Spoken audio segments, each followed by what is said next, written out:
there was this unbelievable, exciting, and enlightening living light. It was loving, it was kind and warm and growing and expanding into me and filling every cell of my body with its loving, knowing intelligence. And also constantly whispering into my inner ears telepathically with no language, and telling me and pouring into me all the secrets of the universe. Hello, everyone. My name is Keyaunoosh Kassauei, and my background is healthcare. I'm a pathologist, and also I'm an NDE, near-death experiencer, and 2 times OBE, and a shared-death experience, and also had after-death communication as well with my father passing. And today I'm here with Betty, and I'm very grateful for this opportunity. And it's a very special day actually as well, because there is a January 25th is a rare cosmic alignment indeed that the universe is offering to us, and is a kind of one-time lifetime opportunity, this celestial alignment that's happening every couple of decades, that 6 planets are aligning. And I think Betty and I also are aligning today. So just as a cosmic invitation to transform, to evolve, and to align with our highest self by using this energy and synergy around us. And just before we start, I just want to touch on that what each planet is just are abbreviated and standing for. The Venus amplifies love and connection, that we all actually experience it in our NDEs, and the Mars fuels courage and action, which we see actually the NDEs have this courage to become their true self. And the Jupiter's opens the door to abundance and growth, and the Saturn teach us the discipline and organizations, and the Uranus awakens the innovation, and finally the Neptune's deepens our intuitions. That the most important things that we need to touch on, and especially NDEs find this skills or ability to follow their intuitions maybe a little deeper than the others. And for my NDE story, I just for the listener and the audience to understand it better, I divided actually to 3 timetables. And my childhood, that my OBEs were there, and the time of my NDEs, and then the aftermath of the NDEs. So before I start with the childhood part. So as a child, and I want the listener and the audience use a little imagination so they can follow me through the stories, and by their visualization that who I was and how was my life, before, at the time, and afterward. And as I mentioned, as a child, I had 2 times OBE. One was at the age of 5, when I was 5 years old. And the concept for me was meeting my soul. So it was at that time when I had my first OBE, I found out that there is something in me, and that's my soul. And I just simply left my body, and I went to the corner of the ceiling, and I could see myself as a little girl that is sleeping on the bed, and then seeing myself, and also seeing around the house and my family, hearing my family conversation on a different part of the house from a bird's eye view that I had. And then and I came back to my body by hovering around on top of my body and going back into my body through my abdomen. And then my second OB experience was at the age of 12. And this one wasn't the vertical experience, so I didn't go high. I traveled horizontally. So I not only left my body, I left the house, and I went to my street, I went to our neighbor's house, and I sat there, and I came back and to our home. And since the door was closed, I passed the door, and I even passed through my father's body, who was standing in front of me at the house. And I went to my room, and I stood in front of myself, who was laying on the bed, and I looked at myself, and then I was sucked into my body through the sole of my feet. And that was my second out-of-body experience. And it was at that time that that was another reconfirmation that there is something in me, And I always was curious, who's that person who's leaving and coming back?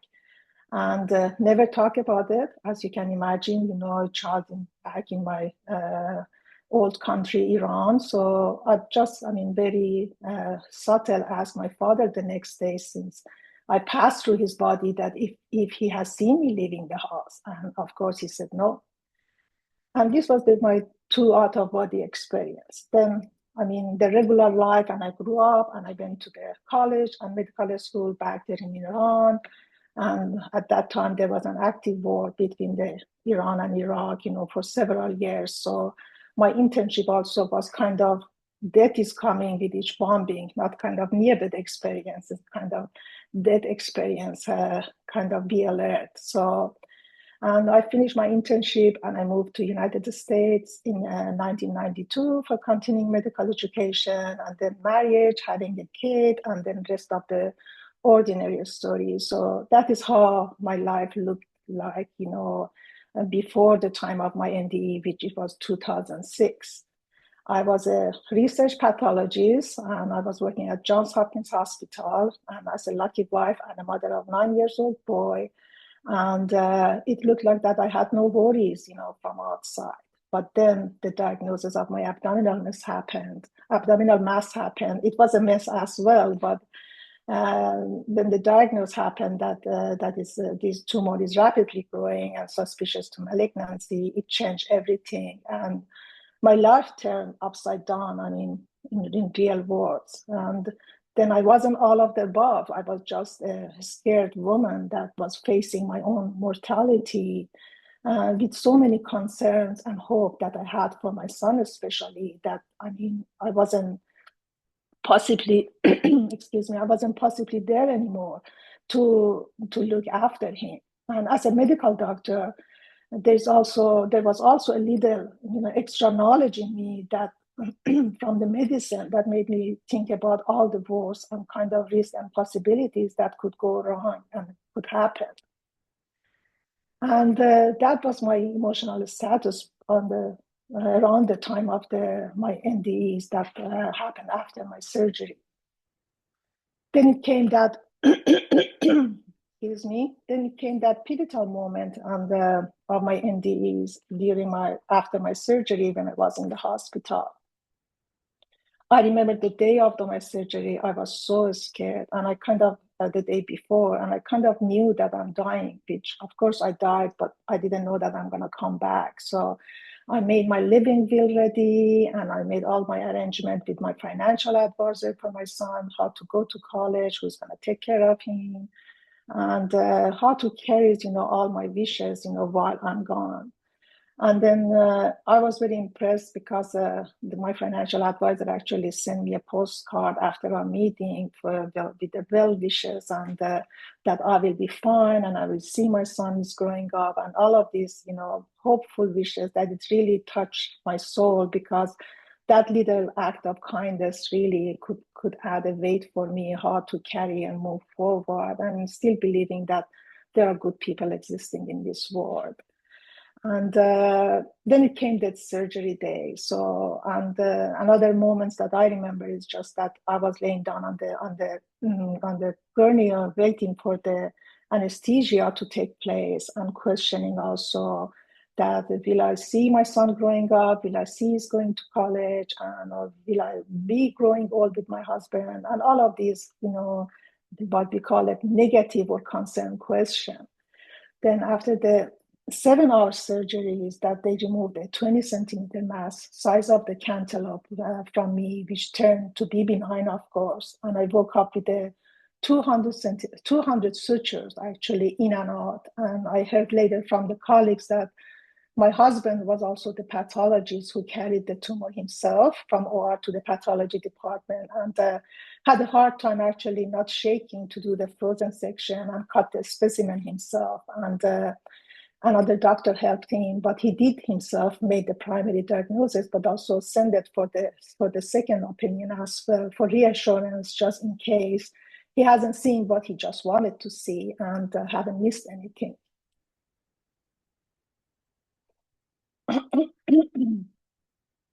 Then my NDE actually happened the day after my surgery, and that was when nurses were helping me to prepare for a bath. So I just got up from the bed and I made it to the bathroom, and then it just clicked like that someone is turning off the light.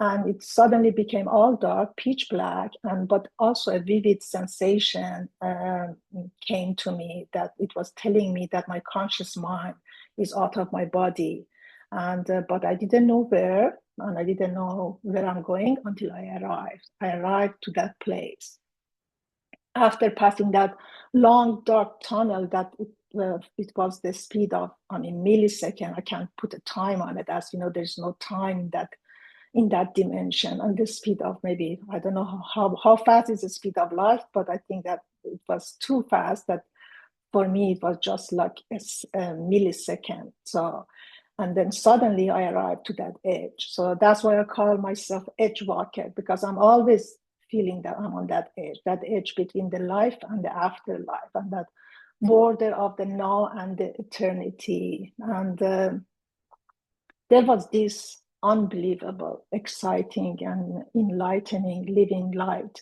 and loving that with the special music on the background and behind it. And as I mentioned, it was it was live, it was loving, it was kind and warm and growing and expanding into me and filling every cell of my body with its loving, knowing intelligence, and also constantly whispering to my whispering into my inner ears telepathically with no language, and telling me and pouring into me all the secrets of the universe. And I was being filled up with all these answers and information that I needed to know, or I didn't even know that I needed to know them. So I was getting the answers for everything, all the questions I had and the question that I still didn't have. So I paid attention to the also presence of my ancestors on the background and behind that line, behind that edge. And I was hearing and seeing them with my mind's eyes and ears. So they were celebrating my arrival, like they were waiting for me for a long time, or for some times at least. And also I pay attention to another presence, that it was my father-in-law's soul, and behind that line as a witness. And while I was standing there, my feet also were sealed because I couldn't move farther. I wanted to step farther, one step farther to see, to be in there, but I was on the edge all the time. I have to mention, I never had met my father-in-law in my life, as he was killed in a car accident when my husband was 4 years old. But I found out it was him after I had my shared that experience with my father passing in 2013. And that's how I know it was him, because when my father passed, I was with him all the way from the time, I mean, that he died through the time that they put him in the grave, and he was in Iran when he passed. And he had gone there for a temporary visit. And from the time they put him in the grave and the time for his transition, you know, and arrival to that edge and stepping to that other side.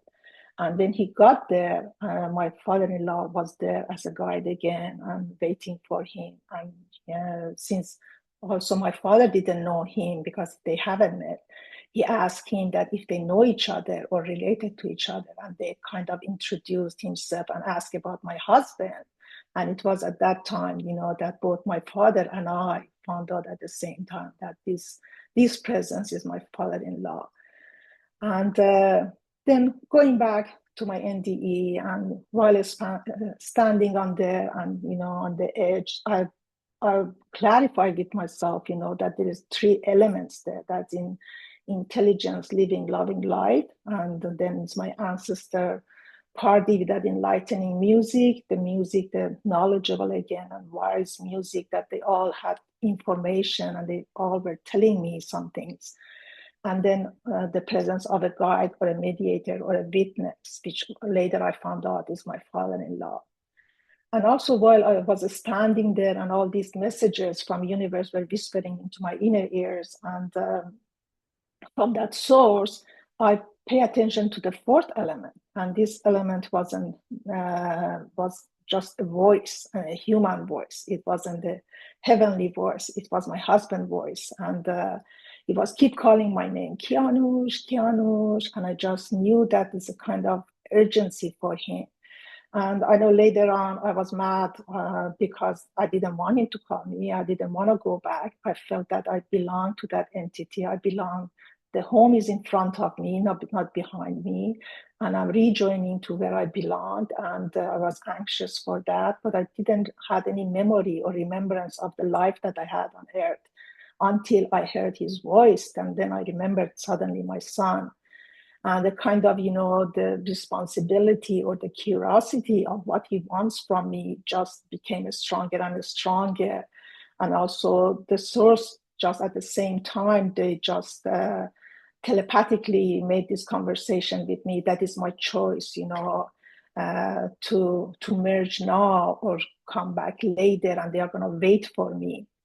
And while I was curious to hear what my husband's voice wants, so I was starting to make a pact or a promise, with that intelligent universe that they need to, keep my seat, save my place, save my spot. I'm just going to see what he wants, and I'm going to come back soon.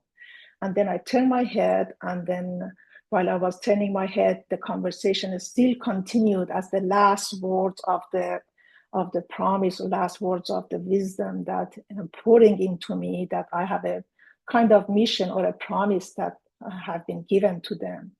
And it was kind of connecting me with them while I was coming back home as well. Coming back to earth, as well. So for me, home was there. And so that's what happened. And then I woke up and I saw myself on the hospital floor and saw my terrified husband that still is calling my name and is helping the medical team, to bring me into, and just they took care of me. And I was in the hospital for several days until I came back home. And I didn't share the story with anyone, of course. And my husband being a physician, when I shared with him after a week, all the medical justification came up. It's the vasovagal syncope, it's the hypertension, it can be the anesthesia effect, and all of the causes and ruling out that can scientifically be related to that.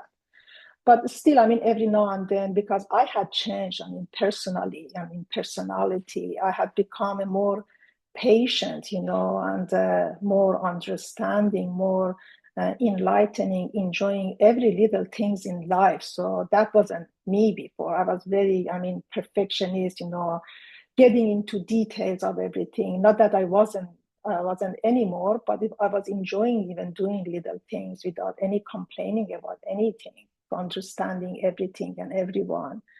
So he had paid attention to the changes in me, and I was telling him off and on about that, what was my experience, not sharing with anyone else. And I'm sure, of course, he wasn't still believing me until one day he came back home, or maybe even he called me on his way. He said that I just listened to an interview in the NPR radio. It was Barbara Bradley talking about his book, Fingerprints of God. And she has talking about the research she has done on a phenomenon, they call it NDE, and done a study, for 10 years on this kind of phenomenon, and this organization apparently about that too. And it was at that time that we both, him and I, believed that I'm not alone. And before that, I even didn't know what's NDE. I even didn't know there's organization like IANDS existed. And I even didn't know there are people like me. So for me, it was kind of relief that this is not my hallucination and I'm not crazy, especially that he was thinking that I'm not crazy.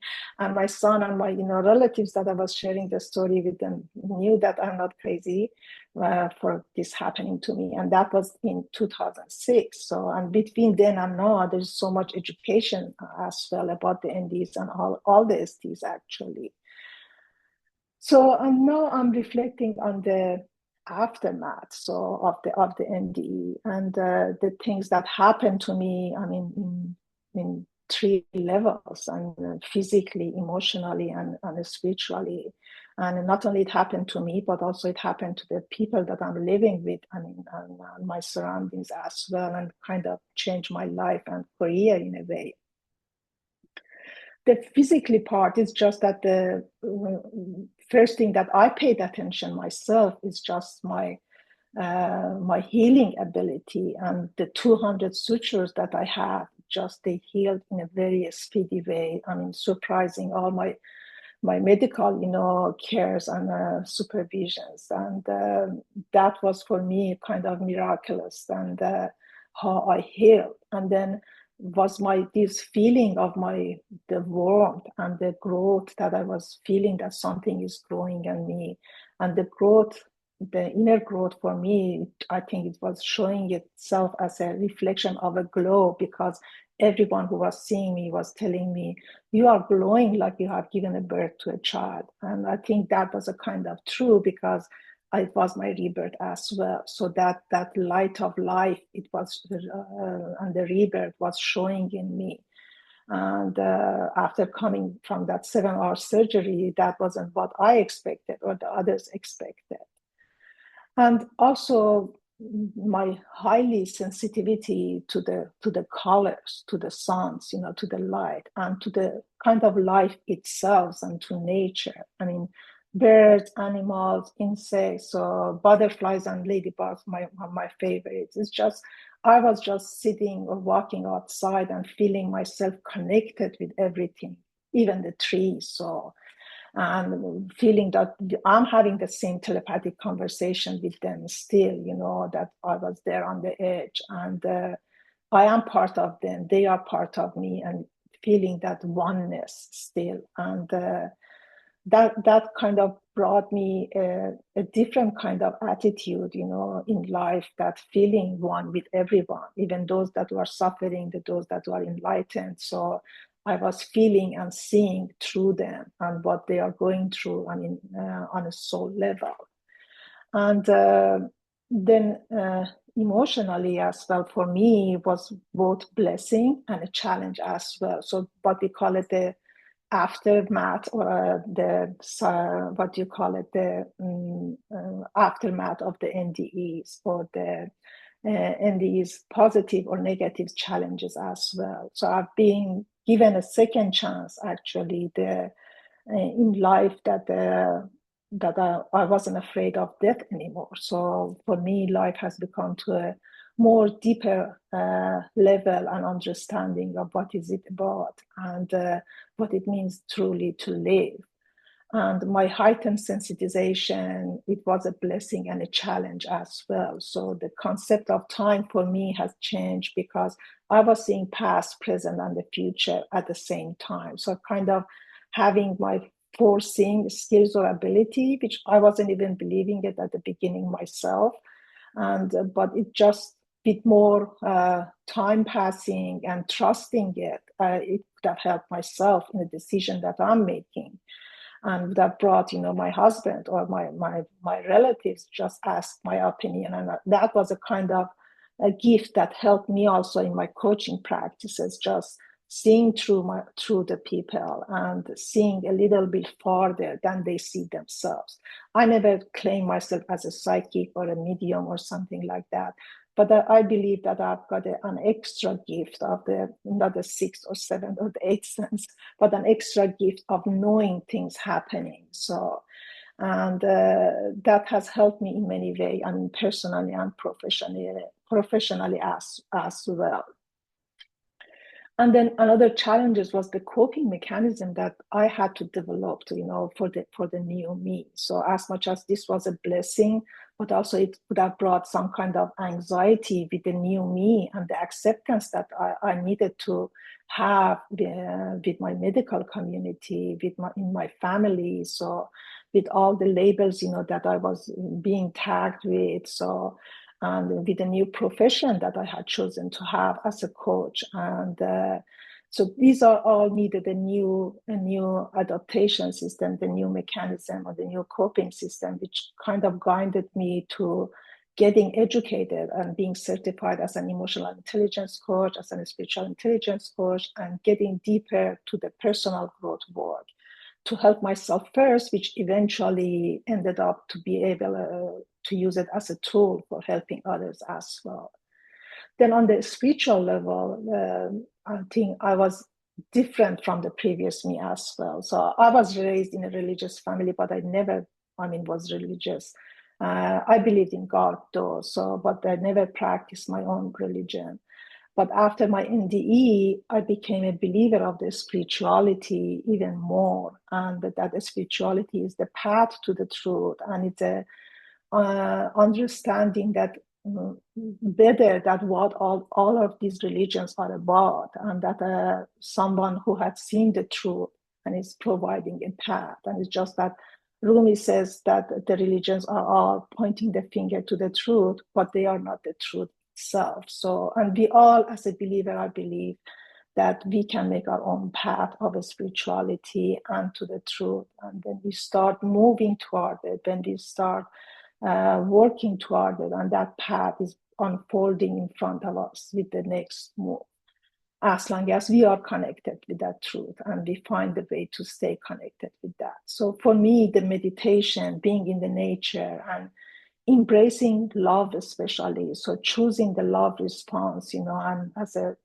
practicing love, as a love that Buddha says is a compassion and wisdom. For me, that was my connection, to stay in that zone of a spiritual being, and zone of, being connected with that eternity of the wisdom. And became eventually, as one of my, the peer of the coaching practices as ideology and philosophy of the life and the key element of the universe, and my purpose actually, and kind of religion too.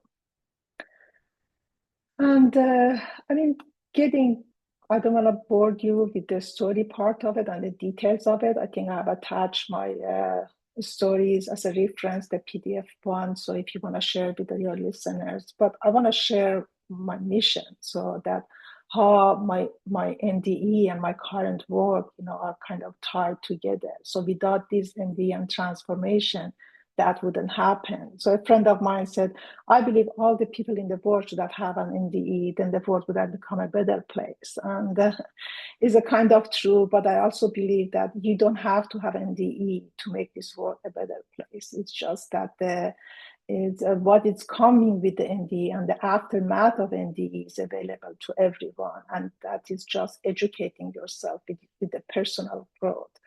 So, and for me, it's the daily reminder of my experience, and that living, loving light, and knowing that light is fueling my desire to help others, is what is helping me to wake up to every day. It's a reason for me to be, it's a reason for me to live, it's a reason for me to move forward and do what I'm doing, as a nonprofit, as a coaching nonprofit, to make an impact in raising awareness.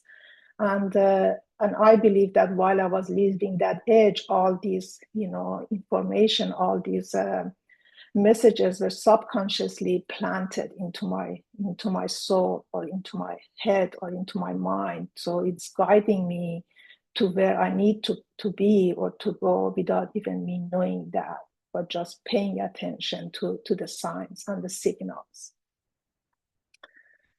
And my work is just mostly just working with the people that to navigate their own life and the transition, and helping them to find their peace and purpose. And I feel that my mission also is to share what I have learned, and I remind others and myself that life's a scar, and that's what the name of my book is, Beautiful Scars. Life scars, no matter how painful, they can also become something beautiful and meaningful and inspiring. So we can make something beautiful and meaningful from the worst that is happening to us, and it all kind of need the belief and the transformation on ourselves, on our inner selves, toward the outer world. And the inspiration also is just that something on a daily basis we need to inspire ourselves and inspire others. And if there is one thing that I've learned during my NDE and being in the edge of the eternity, is that we all are one. And we have been one as a one connected whole, who are living in a separate pieces, like the puzzle pieces and soul particles that will come together and merge for a big picture in this life or afterlife eventually. So our lives are a gift and or an experience or a project. So to live in any way that we choose. And also another point that I learned is that our soul evolution, my soul evolution, helped the evolution of that one consciousness and that bigger soul that we all are part of it, and also the reverse. And every moment for us is a chance that we can leave behind with something meaningful, beautiful, and impactful that affect not only our lives, but also the universal consciousness and the humanity as well. So why not? And that is what is my purpose. Why not? Keyaunoosh, thank you so much. It's really beautiful to be able to hold space with you and listen to your experience. It's very rare that you see like a different culture coming out and sharing about their experiences. I'm positive that they're having them. You are a testimony to that. Why aren't we seeing the diversity of the human experience when it comes to these spiritual experiences? As we are part of this big puzzle, part of this big picture that are being sent to the earth or to this project or to this life as a piece of puzzle. So that comes the diversity of it, and it doesn't tell which piece is where. So my piece was sent to Iran, so there are other pieces that are sent, I don't know, to different states of United States. There are some in Europe, some in different capacity, gender, I mean, professions, and all kind of the varieties that we are seeing, in the world. I think that kinds of diversity, it is coming from there, but also there is the equality, there is the unanimity in it, that although there is all this diversity, but at the same time there is this commonality, that it's there.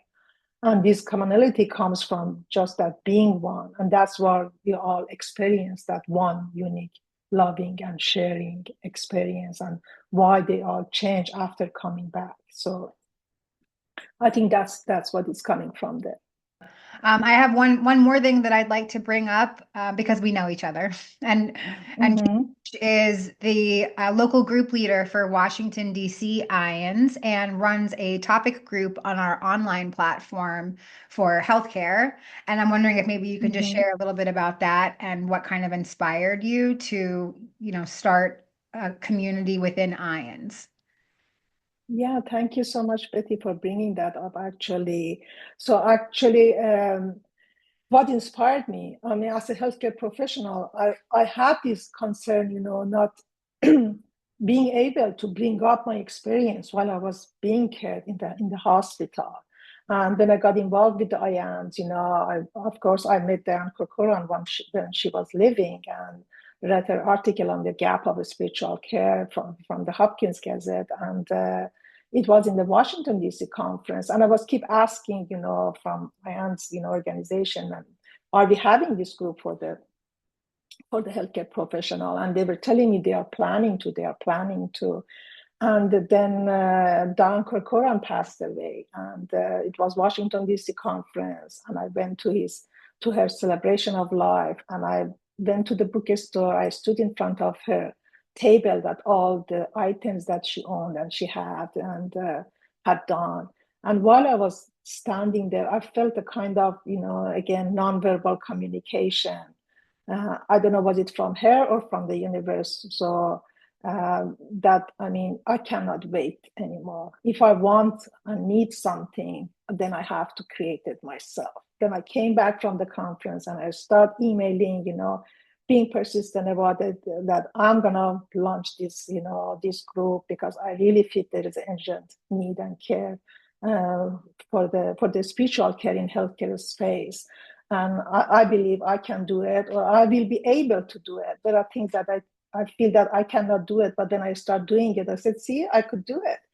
And then they accepted. I mean, and because Washington, D.C. also didn't have a local group. And I thought that while I'm doing this, so it's better to link it with the Washington, D.C. local group because we are meeting in the hospital actually on last Friday of each month. So we'll be killing two birds with one stone. And then recently, actually, I'm collaborating with the IANDS Iran, and we are establishing a quarterly meeting actually with the Farsi speakers. So I think that's what something IANDS didn't have in a different language. And I felt the need that the Farsi speakers, I mean, they need some information, they need some connection with the other side, with the out of the country IANDS. And I had checked their website, and they have everything, I mean, in their own language, except our experience to be translated for them in Farsi. So we are kind of establishing this quarter meeting as well. And I think that may be the beginning, for so many people that they are in European country, have a French IANDS, and they have an Italian IANDS. So not everyone knows English as their primary language. And one other initiative actually that it came to me was our Clubhouse, the IANDS Clubhouse platform, which I would love, to have you to join us one day. We meet actually monthly as well. We just had one session, but we keep moving forward. We are going to have it monthly. And the Clubhouse also is a platform that so many Europeans and also in the United States, they are joining the voice-only platform. And it's a very comfortable, like the home conversation, not much official. And and these are kind of my inspiration, I think, is the need. And wherever there is a need, it becomes an inspiration to me. Wow, I'm so inspired. That's incredible. I loved hearing all of that. And I think that what I just heard you say, what came up for me was the diversity. Like there is diversity in this experience. There is diversity in people like craving this knowledge or having these experiences. People need to be exposed, to have courage, to share about their own experiences. Spiritual awakening is happening on such a mass level right now. I love the concept of oneness that you brought up in your talk, and I'm just so grateful to have you in my life. And thank you so much for sharing today. I just want to see if there's anything else that you'd like to share to feel more complete, and then can you let people know how to get a hold of you as well? Yes, at the end, I also want to thank you, Betty, being grateful. So you are one of, the souls that I'm grateful for it, the symbol and the example of the courage. I'm listening, to your conversation in and out of the Instagram or at IANDS. So I guess that each of us and people like you are an example for those that are just coming with the NDEs, that how they can not waste their time, waste their life, just be confused about the experience. Although we all have our own time, to come out of our shell and become our own butterfly after the phase of being a caterpillar. But I guess that having the presence like you and other, intelligent souls and transformed on IANDS, this makes the path paved for the others that are coming with a new experience. And how people can find me is just that we have a website, myconscious.org, www.myconscious.org. And also I'm on LinkedIn, I'm on the Facebook, I'm on the Twitter, and I'm on the Instagram again. Both we have the page and also have a personal account as well. They can easily, I guess there's only one Keyaunoosh that is spelled, so difficult like my name. So if they type my name, they will find me, or they just type a nonprofit name, My Conscious Coaching Group, it will shows up. And my monthly meeting on IANDS is open to everyone, last Friday of each month at 12 noon. It's not just for the healthcare professionals, it's for everyone. And randomly also, I'm running the session for ISGO as well. So I will be happy to see everyone there.